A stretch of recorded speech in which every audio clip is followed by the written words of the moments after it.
अस्सलामुअलैकुम तमाम देखने और सुनने वालों को वकार वेल विशर में खुशामदीद कहता हूँ और अपनी क्लास का आगाज़ हदीस करीम से करते हैं। रसूलुल्लाह सल्लल्लाहु अलैहि वसल्लम ने फरमाया, क्या मैं तुम्हें जहन्नमी लोगों के बारे में ना बताऊँ? हर सख्त मिजाज, बद इखलाक और तकब्बर करने वाला जहन्नमी है। प्यारे बच्चों, आज की क्लास में एक्सरसाइज 3.1 क्वेश्चन नंबर 1 से लेकर क्वेश्चन नंबर 6 तक कंप्लीट सॉल्व करेंगे। तो वीडियो को शुरू करने से पहले कमेंट सेक्शन में लाजमी बताएं कि आप हमारी वीडियो कहाँ से देख रहे हैं और आपकी स्कूल में पढ़ते हैं। तो चलते हैं अपने क्वेश्चन की जानिब। Question number 1, write the number of rows. हमने नंबर ऑफ रोज़ बतानी है, नंबर ऑफ कॉलम बताने हैं एंड ऑर्डर ऑफ मैट्रिक्स बताना है। तो ये हम पहले भी एक चीज़ डिस्कस कर चुके हैं कि हमारे पास जो ऑर्डर होता है, ऑर्डर ऑफ मैट्रिक्स, उसका जनरल फार्मूला आपके पास जो था वो था रो मल्टीप्लाई कॉलम। इसको हमने ऐसे भी लिखा था m क्रॉस n। तो सबसे पहले हम यहाँ बता देते हैं नंबर ऑफ रोज़, फिर बता देते हैं नंबर ऑफ कॉलम्स और फिर हम इसका बता देते हैं ऑर्डर। तो अगर आप गौर से देखें तो हमने सबसे पहले बतानी है नंबर ऑफ रोज़। तो इसमें अगर आप देखें तो ये एक ही रो आ रही है, तो इसका मतलब इसमें जो m की वैल्यू होगी आपके पास, जो नंबर ऑफ रोज़ है वो आपके पास 1 है। लेकिन अगर आप इसके कॉलम देखेंगे तो इसका एक कॉलम और इसका 2, तो जो n की वैल्यू है वो आपके पास 2 है। तो इसका मतलब जो इसका ऑर्डर है वो आपके पास होता है m क्रॉस n।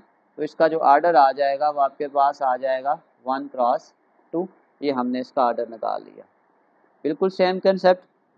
अब यहाँ पे अगर इस पोजीशन पे आप देखेंगे तो ये इसके रोज़ होते हैं और इस पोजीशन को देखेंगे तो ये इसके कॉलम है। तो इसका मतलब यहाँ पे भी आ जाएगा m की वैल्यू 2, n की वैल्यू 2, और जब हम ऑर्डर निकालेंगे तो हो जाएगा m क्रॉस n, ये आपके पास आ जाएगा 2 क्रॉस 2। ये इसका ऑर्डर है।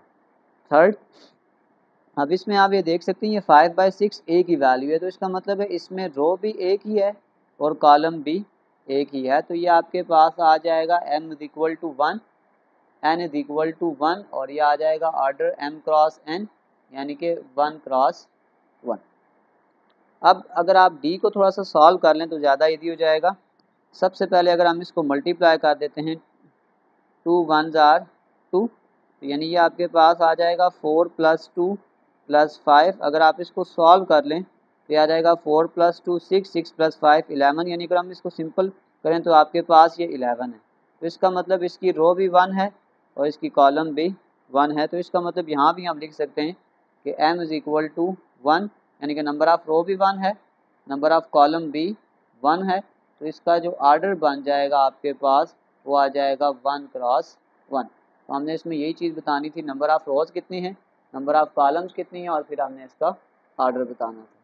चलते हैं क्वेश्चन नंबर 2 की जानिब। Number 2, check whether the following pairs of matrix are equal और नॉट। थ्योरी में मैं इसको एक्सप्लेन कर चुका हूँ, लेकिन यहाँ बस इतना आपने याद रखना है कि अगर हम इक्वल मैट्रिक्स देखते हैं तो सबसे पहले हमने ये देखना है कि उसका ऑर्डर सेम है, और सेकंड कंडीशन ये होती है कि उसके जो एलिमेंट्स हैं वो भी आपके पास सेम होने चाहिए। तो सबसे पहले अगर हम ऑर्डर ऑफ ए लिख दें, ऑर्डर ऑफ ए आपके पास आ जाएगा, यानी कि इसमें 2 रोज़ हैं और 2 ही कॉलम हैं, तो ये आपके पास आ जाएगा 2 क्रॉस 2। और अगर इसकी फर्दर कोई एंट्री भी नहीं आ रही तो इसकी वैल्यू भी लिख देते हैं 1 0 0 और 1। तो ये पहली कंडीशंस हैं। अगर हम बी को डिस्कस करें तो सबसे पहले तो हम देखते हैं ऑर्डर ऑफ बी। जब आप ऑर्डर ऑफ बी देखेंगे तो इसमें ये 2 रोज़ हैं और 2 ही कॉलम हैं, तो ये आपके पास आ जाएगा 2 क्रॉस 2। और लेकिन इसकी थोड़ी सिंप्लीफिकेशन अगर हम करें तो ये 25 इस 25 से कैंसिल होके ये आपके पास आ जाएगा 0। 25 का जब हम अंडर रूट लेंगे तो ये आ जाएगा 5 का स्क्वायर डिवाइडेड बाय 5। 16 आपके पास आ जाएगा 4 का स्क्वायर डिवाइडेड बाय 4। ये इसके साथ कैंसिल होके ये आपके पास 0 हो जाएगा। अगर आप इसको फर्दर हम सॉल्व कर भी लें तो अब आप ये देख सकते हैं कि ये आपके पास आ जाएगा 0। जब ये इससे कटेगा तो ये 5 5 से कटेगा तो यहाँ 1 आ जाएगा, और यहाँ पे आपके पास 4 है। जब इसको इससे काटेंगे और इस 4 को इस 4 से काटेंगे, यहाँ भी 1 आ जाएगा और यहाँ भी 0 आ जाएगा। तो अगर आप इन दो वैल्यूज़ को आपस में कंपेयर करें तो आपके पास जो एंट्री है वो डिफरेंट आ रही है। जैसे ये 0 है, ये 1 है, तो हम लिखेंगे कि A not equal to B। Reason ये है कि इसका आर्डर जो है सेम है, तो लिखेंगे बट एलिमेंट्स आर डिफरेंट।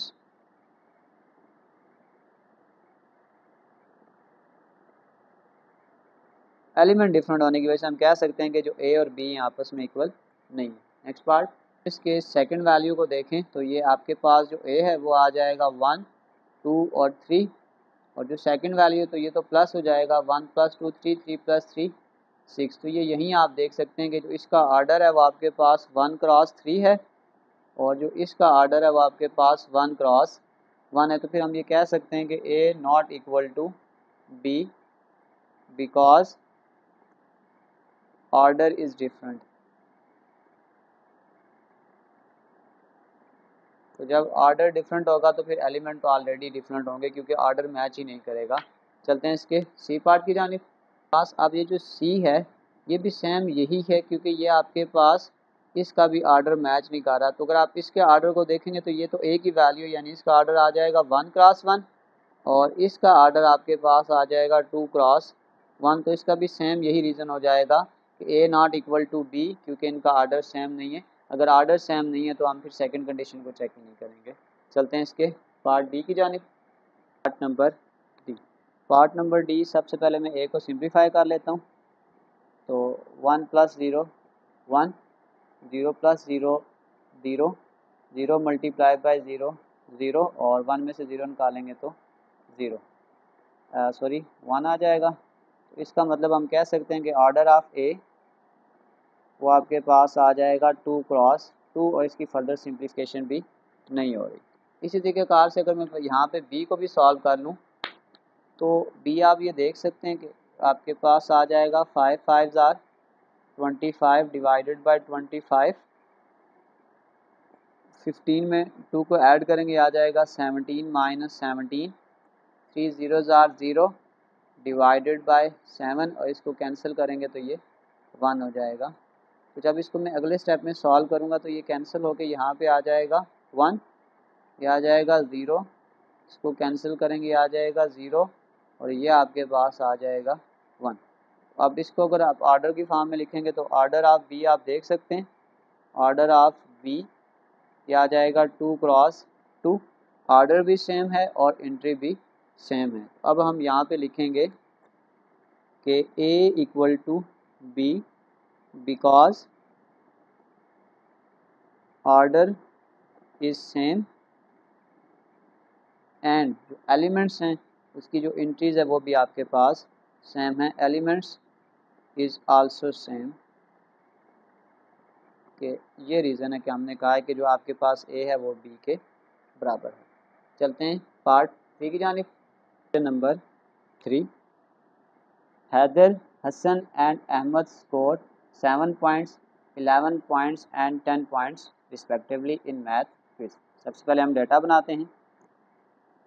सबसे पहले हम लिखते हैं हैदर स्कोर, पहले आपके पास है 7 पॉइंट्स, सेकंड आपके पास हसन वो आपके पास आ जाएगा 11 पॉइंट्स और नेक्स्ट आपके पास आ जाएगा अहमद और वो आपके पास आ जाएगा 10 पॉइंट्स। और उसने हमें कहा है display data in row matrix and column matrix. ये तो सिंपल है, हम पहले पढ़ चुके हैं कि आपके पास रो मैट्रिक्स कौन सा होता है और कॉलम मैट्रिक्स कौन सा होता है। रो मैट्रिक्स होगा तो हम वैल्यूज़ को इस तरीके से लिखते हैं। तो अगर इसको हम रो की फॉर्म में लिखेंगे तो आ जाएगा 7 points 11 points and then 10 points. ये आपके पास इसकी रो मैट्रिक्स की रिप्रेजेंटेशन आ गई। और अगर हम इसी को कॉलम में लिखने की कोशिश करेंगे तो ये आपके पास आ जाएगा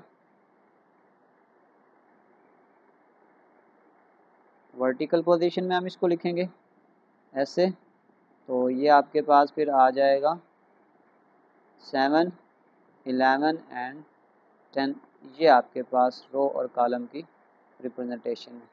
चलते हैं क्वेश्चन नंबर 4 की जानिब। Number 4, right the most appropriate type of the following. हमने जो सबसे ज़्यादा इम्पॉर्टेंट टाइप होगी वो कंसीडर में देखेंगे, क्योंकि अगर हम इसको स्केयर बोलते हैं तो स्केयर भी हो सकता है, तो वो चीज़ हमने लिखनी है जो ज़्यादा सूटेबल होगी। तो आपको याद रखें, मैंने आपको एक डिफरेंस बताया था, स्केलर वर्सेस डायगनल। डायगनल में ये वाली जो एंट्री होती है ये आपके पास डिफरेंट होती है, लेकिन जो स्केलर एंट्री में डायगनल एंट्री होती है आपके पास वो सेम होती है। तो ये क्योंकि दोनों सेम हैं तो सबसे ज़्यादा अगर आप इसको स्केयर मैट्रिक्स बोलेंगे उससे बेहतर है कि हम इसको स्केलर मैट्रिक्स बोलें, क्योंकि ये सबसे ज़्यादा अप्रोप्राइट है। उसने कहा था कि वो लिखना है जो सबसे ज़्यादा सुइटेबल हो, तो आपके पास सबसे ज़्यादा जो सुइटेबल बन रही है वो आपके पास स्केलर मैट्रिक्स है, क्योंकि इसकी जो डायगनल एंट्री है वो बिल्कुल सेम है। नेक्स्ट, अब अगर हम सेकंड वैल्यू को देखें तो इसको सॉल्व कर लें, बेशक ये आ जाएगा 0 0 0 और 3 में 0 को ऐड करेंगे तो ये आपके पास आ जाएगा 3। अब अगर आप डायगनल एंट्री देखें तो ऊपर डायगनल एंट्री आपके पास सेम थी और यहाँ पे डायगनल एंट्री सेम नहीं है, तो ये आपके पास जो सबसे ज़्यादा सुइटेबल है वो हम लिख सकते हैं कि ये आपके पास डायगनल मैट्रिक्स है।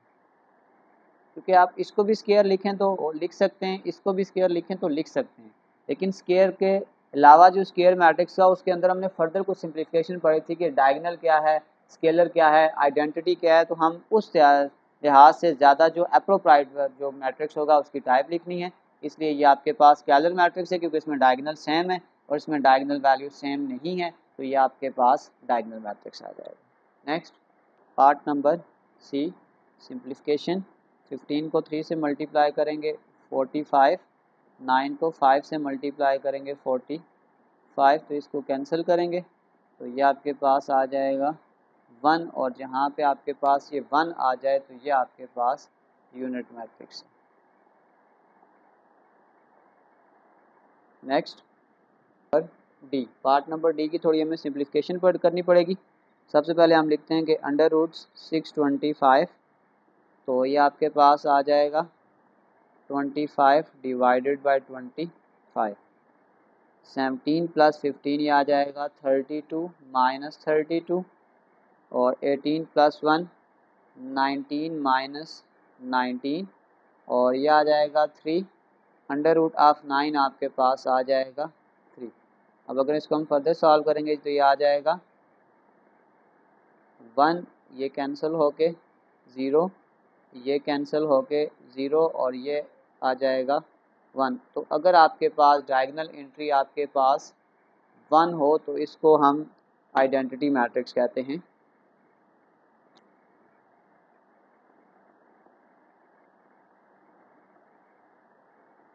और इसको भी अगर हम यूनिट मैट्रिक्स या आइडेंटिटी मैट्रिक्स भी कह सकते हैं। तो इसकी भी जो डायगनल एंट्री अगर आप देखें तो ये है ही 1 है, तो ये 1 बन जाएगा। अगर आपके पास जो डायगनल एंट्री है वो 1 हो तो आपके पास आइडेंटिटी मैट्रिक्स है, या इसको हमने कहा था कि इसको हम रिप्रेजेंटेशन करते हैं आई से। चलते हैं इसके नेक्स्ट पार्ट की जानिब। नंबर ई, इसको थोड़ा सा फर्दर सॉल्व करें तो आ जाएगा 6 + 2 8, 0 और 0 और 8। तो फिर आप देख सकते हैं इसकी आपके पास जो डायगनल एंट्री है वो सेम है। अगर आपके पास डायगनल एंट्री सेम हो तो इसको हम कहते हैं स्केलर मैट्रिक्स। तो ये क्वेश्चन नंबर 4 आपके पास कंप्लीट हो गया। चलते हैं क्वेश्चन नंबर 5 की जानिब। नंबर 5 के check for symmetric and skew symmetric.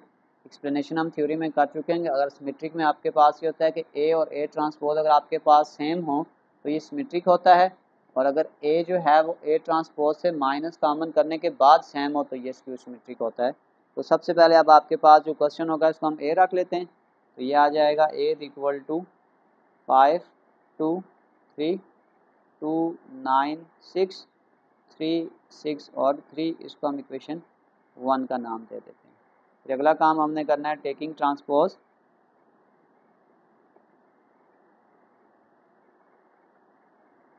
अब अगर मैं ट्रांसपोज लूँगा तो ट्रांसपोज में आपने सिर्फ ये याद रखना है कि आपके पास जो रो होती है वो आपने कॉलम में इंटरचेंज कर देनी है। तो इसका मतलब अगर मैं ए का ट्रांसपोज लेता हूँ तो आपके पास ये आ जाएगा 5 2 और 3, इस रो को उठा के हमने कॉलम में लिख देना है। 5 2 3 2 9 6 रो था तो इसको हम कॉलम बना देंगे 2 9 और 6। फिर ये आपके पास आ जाएगा 3 6 और 3। हमने सारी रो को कॉलम के साथ इंटरचेंज कर दिया। अब इन चीज़ अगर आप मैच करें तो वही वैल्यूज़ बन रही है जो आपके पास ऑलरेडी इक्वेशन 1 में थी। तो अब हम कह सकते हैं कि A is equal to A का ट्रांसपोज, तो फिर हम ये कह सकते हैं कि A is symmetric.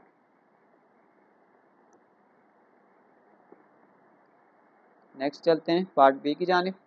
Number B, सबसे पहले हम इसको बी का नाम दे देते हैं। 0 9 -9 और 0, इसको इक्वेशन 1 का नाम दें। अगला काम आता है टेकिंग ट्रांसपोज।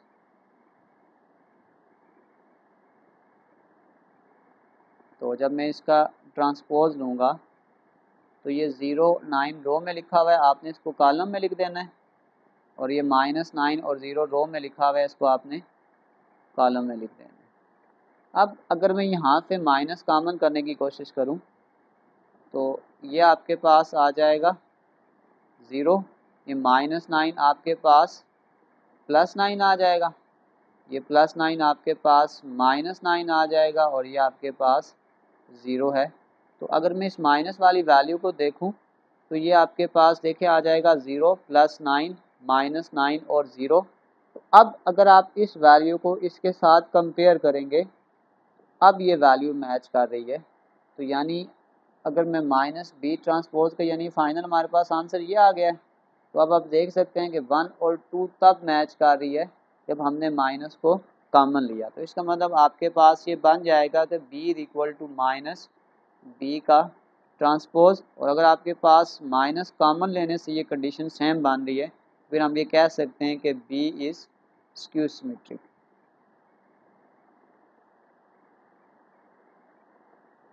चलते हैं इसके नेक्स्ट पार्ट की जानिब। सी, सबसे पहले लेट करते हैं कि इसको सी के इक्वल रख देते हैं। 0 2 4 -2 0 और 2 -4 -2 और 0। अगला काम आपके पास आता है टेकिंग ट्रांसपोज।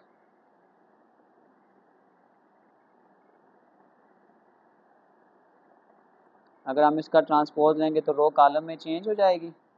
सी का ट्रांसपोज ये आ जाएगा 0 -2 और -4, फिर ये आ जाएगा 2 0 और -2 और ये आ जाएगा 4 2 और 0।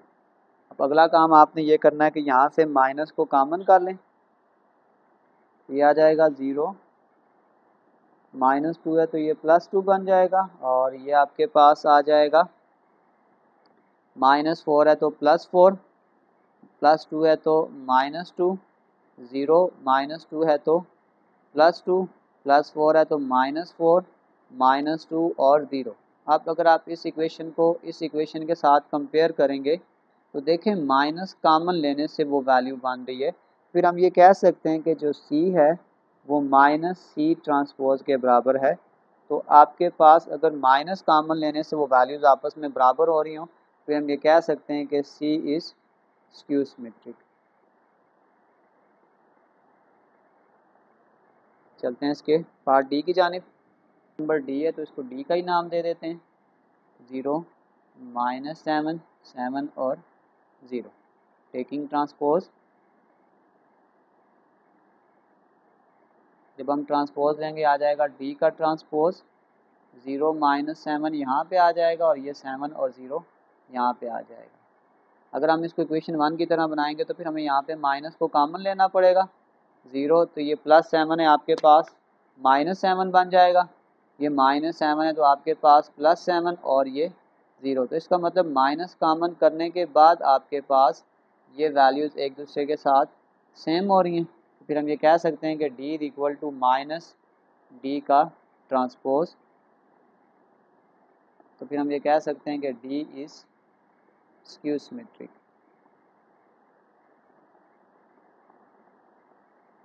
चलते हैं इसके नेक्स्ट पार्ट की जानिब। नंबर ई, तो इसको ई का नाम दे देते हैं कि ई इज इक्वल टू 0 -5, -5 और 0। नेक्स्ट आपके पास आ जाता है, आपने इसका ट्रांसपोज लेना है।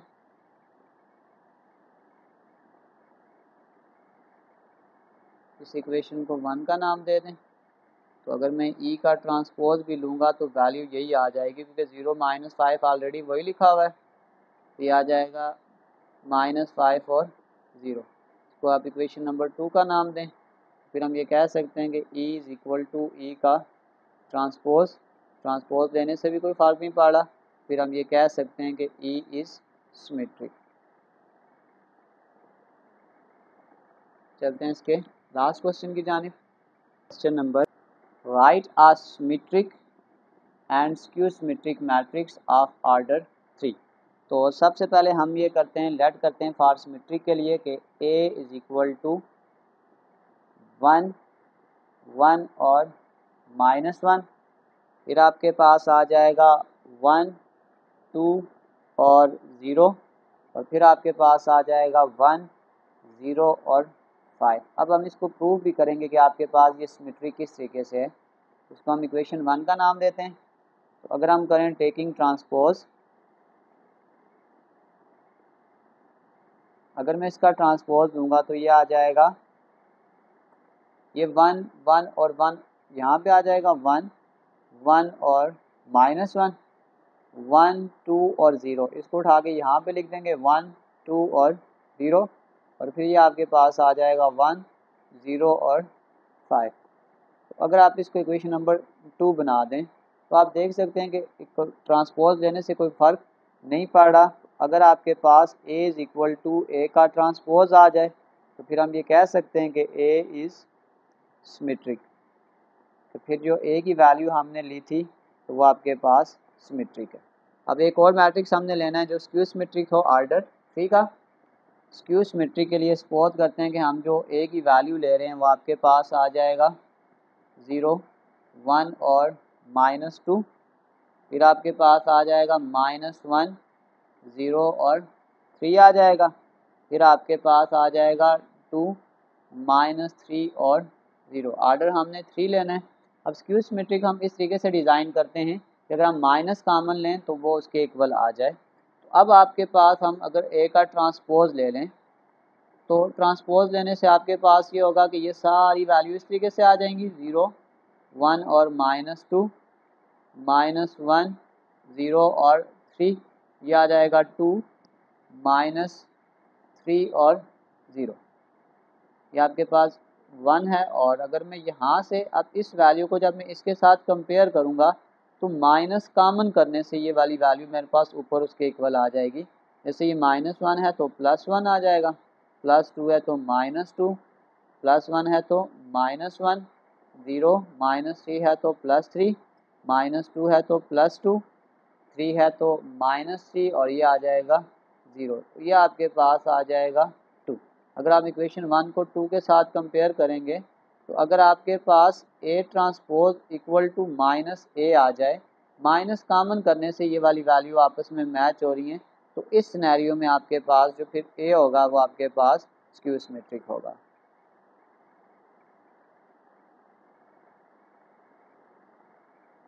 इसी के साथ हमारी एक्सरसाइज 3.1 कंप्लीट सॉल्व हो चुकी है। डिस्क्रिप्शन में मैं एक लिंक डाल दूंगा, अगर आप इन नोट्स को विज़िट करना चाहें तो आसानी से विज़िट कर सकते हैं। आखिर में एक छोटा सा मैसेज अपने देखने और सुनने वालों के लिए, कि एक तुर्क कहावत है कि सिर्फ इतना कह देना काफ़ी नहीं होता कि मैं भी तुम्हारा भाई हूँ, ये भी बताओ कि हाबिल हो या काबिल। प्यारे बच्चों, अपना बहुत सारा ख्याल रखें। मिलते हैं अगली वीडियो में, तब तक के लिए अल्लाह हाफिज़।